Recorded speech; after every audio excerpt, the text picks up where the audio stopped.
ஏனென்றால் பகவானோட சன்னதிக்கு வரணும்னாலே அவரோட சங்கல்பம் இருந்தால் தான் அந்த சன்னதிக்கு வர முடியும்.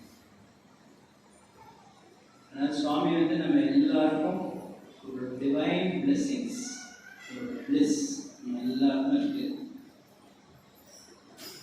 பகவானோட 99th பர்த்டே ரொம்ப அருமையாக மார்னிங்லேருந்து ஓம்காரம், சுப்ரபாதம், கணபதி ஹோமம், நகர சங்கீர்த்தனம்,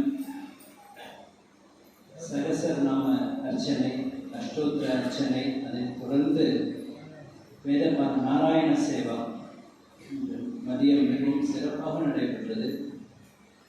அப்புறம் ஸ்ட்ரீட் வெல்லர்ஸுக்கு போர்வைகள் வழங்கினோம். அதுவும் சுவாமியோட அனுகிரகத்தினால மிகவும் சிறப்பாக நடைபெற்றது. ஒவ்வொரு ஆண்டும் நமது ஜூலா நிகழ்ச்சி மிகவும் சிறப்பாக நடைபெறும். எல்லோரும் பங்கு பெற்று வருகிறீர்கள். ஒவ்வொரு ஆண்டும் அதில் கலந்து கொண்டு பகவான் நம்மளோட பிரார்த்தனை எல்லாம் அவர்கிட்ட போட்டாச்சுன்னா போதும். We have to submit at his lotus feet. Everything will be taken care. And next year it is going to be a very, very grand gala function. Centenary celebration, Swami's 100th birthday. Now we are planning for so many service projects, seva activities.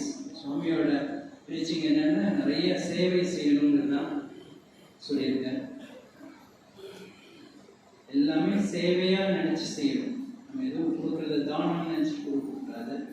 சேவை மனப்பான்மையோட செய்யணும்னு தான் சுவாமி வந்து சொல்லியிருக்காரு.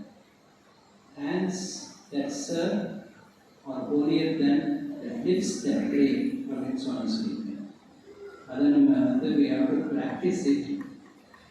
Preaching அதனால நான் சொல்றது easy, practice பண்ணுறதை வந்து ரொம்ப கஷ்டப்பட்டு பண்ணணும். அந்த சேவை வந்து சுவாமி சொல்கிற டைரக்ஷன் படி சேவை செஞ்சாலே போகணும். நம்ம அதுபடி நம்ம வந்து சுவாமி கிட்ட வேண்டிக்கணும், அதுபடி நம்ம சேவை செய்யணுங்கிறது. சென்டினரி செலிப்ரேஷனில் நம்ம நிறைய ஒவ்வொருத்தரும் பர்சனல் சேவா சாதனா செய்யணும். ஒவ்வொருத்தரும் நீங்கள் வந்து நாராயண சேவா ஒருத்தருக்கு வந்து நம்ம வந்து